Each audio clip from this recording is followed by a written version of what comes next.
काली नजर। माँ, माँ।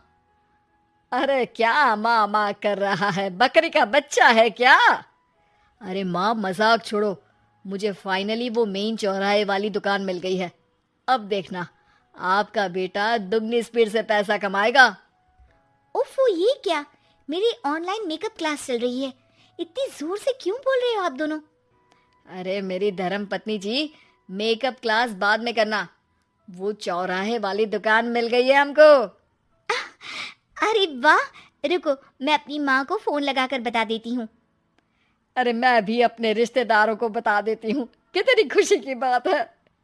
हाँ हाँ, मैं भी अपने दोस्तों को बता देता हूँ। 1 हफ्ते बाद रजिस्ट्री है। बस, घर में खुशी का मौका था। उन तीनों ने अपने अपने फोन उठाए और लोगों में बात फैलाना शुरू कर दिया। और रही सही कसर, श्वेता बहू ने अपने पड़ोस में सबको बताकर कर दी। अरे वर्मा आंटी, अब हम भी जल्दी कार ले लेंगे। घर का रेनोवेशन होगा और ठाट से रहेंगे हम भी। अरे, ऐसा क्या हुआ? लॉटरी बाटरी लग गई है क्या? अरे, इस बार चौराहे वाली मॉल में हमको भी दुकान मिल गई है। दुकान नंबर 21, जो एकदम चौराहे पर है। अब ग्राहक बढ़ेंगे तो आमदनी भी बढ़ेगी ही ना। अरे वाह, कितनी खुशी की बात है। मैं बहुत खुश हूँ तुम्हें इतना खुश देख के। बाकी एक बात कहूँ, सबको मत बताते फिरना। किसी की नजर लग जाएगी तो खुशी की खबर वापस लौट जाएगी। हैं? ऐसे थोड़ी ना होता है। अब डरा रही हो। अरे सही कह रही हूँ। काली नजर कहते हैं इस चीज को, जब आप किसी को कुछ बताओ और वो काम बिगड़ जाए। अरे लेकिन मैं तो। तुमने सबको बता दिया ना? हाँ, फोन लगा लगा के। अब बच के रहना। काली नजर बड़ी खतरनाक होती है। श्वेता इतनी खुश रहती है कि वो वर्मा आंटी की बात पर ध्यान ही नहीं देती, जबकि पड़ोस में और भी लोगों से खुशी की खबर शेयर करती रहती है। अगले दिन राजेश बहुत दुखी होकर घर आता है। अरे बेटा, क्या हुआ? मुंह क्यों सूजा हुआ है? मधुमक्खी ने काट लिया क्या? माँ, वो दुकान किसी और के पास चली गई। किसी ने ज्यादा भाव लगा दिया। अरे पर बात तो आपसे हुई थी ना उस दुकान वाले की। हाँ, आज मैं टोकन अमाउंट देने गया था, तब मुझे पता चला। कोई आकर सुबह मुझसे पहले ही ज्यादा अमाउंट दे गया। काली नजर। क्या? क्या कहा? वर्मा आंटी ने समझाया था कि किसी को बताना मत, वरना काली नजर लग जाएगी। अच्छा, तुम्हें उनकी बात मान लेनी चाहिए थी। उनकी बात मान लेती, लेकिन उसके पहले ही सबको बता चुके थे ना हम तीनों। अरे अगली बार से ध्यान रखेंगे। कोई भी नई चीज होगी तो किसी को नहीं बताएंगे। तीनों कुछ दिन ऐसे ही रहते हैं, पर एक दिन श्वेता को एक मेल आता है। राजेश, मेरा ऑनलाइन मेकअप कोर्स कंप्लीट हो गया। अब मैं खुद का पार्लर खोल सकती हूँ। अरे वाह, अपने मोहल्ले में ही खोलते हैं। ये जो घर के सामने दुकान है ना, वहीं। हाँ, यहाँ सस्ती भी मिल जाएगी। अगले दिन श्वेता वर्मा आंटी के पास जाती है, मिठाई का डब्बा लेकर। अरे आओ आओ, कैसे आना हुआ?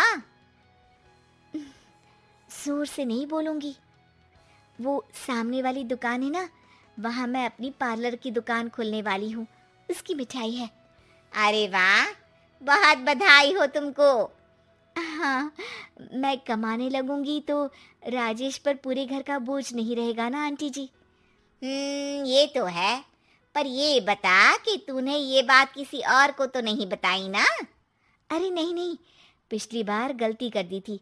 काली नजर लगी किसी की और राजेश के हाथ से वो दुकान चली गई थी। सबको मत बताना। चलो मैं चलती हूँ, कल दुकान की बात करने भी तो जाना है। अगले दिन श्वेता दुकान के लिए मालिक से बात करने जाती है।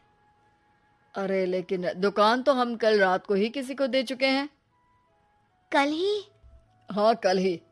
2 दिन बाद कोई यहाँ पार्लर भी खोल लेगा। अब कहीं और दुकान देख लीजिए। अरे पर हमको भी तो पार्लर ही खोलना था। हाँ भाई, ये एक ही दुकान है, आधी आधी तो नहीं दे सकता ना मैं। राजेश और श्वेता घर पर हताश होकर आ जाते हैं। इस बार तो किसी को बताया भी नहीं था, अब किसकी काली नजर लग सकती है? सुनो, तुमने माँ को बताया था क्या? अरे कैसी बात कर रही हो, माँ की नजर थोड़ी ना लगेगी। पक्का तुमने किसी को नहीं बताया था ना? सिर्फ वर्मा आंटी को बताया था, उन्होंने ही मुझे किसी को नहीं बताने को कहा। अरे यार, तुम भी सही हो, मेरी माँ को नहीं बताने को कह रही हो, पर वर्मा आंटी को बताना तुम्हें जरूरी लगा। अरे वर्मा आंटी ने ही तो काली नजर के बारे में बताया था ना, वो हमेशा हमारा भला ही तो चाहती है। मेरी माँ भी हमारा भला ही चाहती है। अरे पर चिल्ला क्यों रहे हो? बात नहीं कर सकते क्या आराम से? नहीं आता वो आराम से बात करना, और करना भी नहीं चाहता हूं मैं। दुकान जाने का दुख गुस्से में बदल गया था और राजेश और श्वेता में बात बंद हो गई थी। 2 दिन बाद मोहल्ले में पार्लर का इनॉग्रेशन हुआ, जिसमें मोहल्ले के सभी लोगों को बुलाया गया, पर श्वेता, राजेश और माँ नहीं जाते। माँ, अंदर आ जाओ, क्या देख रही हो? अरे नया पार्लर देख रही हूँ अपने आंगन से। देखो, माँ को दूसरे का सुख देखने में कितना मजा आ रहा है, मेरा दुख नहीं दिख रहा इन्हें। यहाँ मेरा पार्लर भी तो हो सकता था। अरे चुप रहो यार, हर बात में लड़ाई क्यों ढूंढ रही हो? राजेश और श्वेता फिर बहस करने लगते थे। तभी माँ ने दोनों को बाहर बुलाया। अरे जरा देखो तो, दुकान चलाने वाले का बोर्ड पर नाम क्या लिखा है? श्रुति वर्मा। गाड़ी निकाले बेटा, हमें कहीं जाना है। काली नजर का इलाज कराने? राजेश अपनी बाइक निकालता है। तीनों ट्रिपलिंग कर रहे हैं। माँ राजेश को उस मॉल वाली दुकान पर लेकर जाती है जहाँ राजेश अपनी दुकान खोलने वाला था। यही दुकान लेना चाहता था ना तू?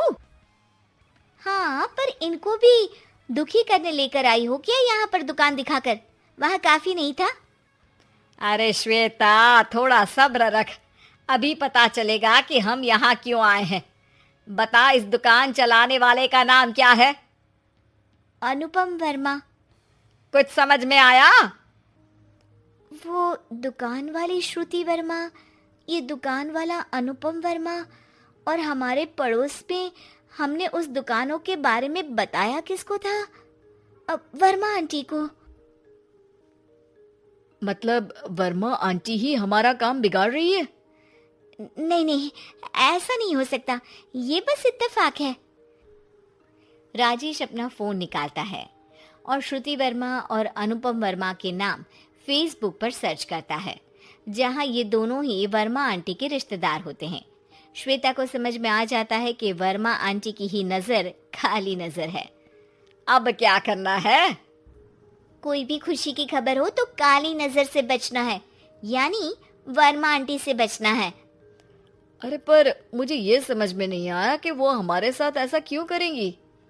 अरे बेटा, एक सीख है, दूर के आदमी को आपकी तरक्की से कम परेशानी होगी, पड़ोसी को ज्यादा। दोनों माँ की बात में हामी भरते हैं और अगला काम चुपचाप करने की कसम खाते हैं, ताकि आगे से वर्मा आंटी कोई काम ना बिगाड़ सके।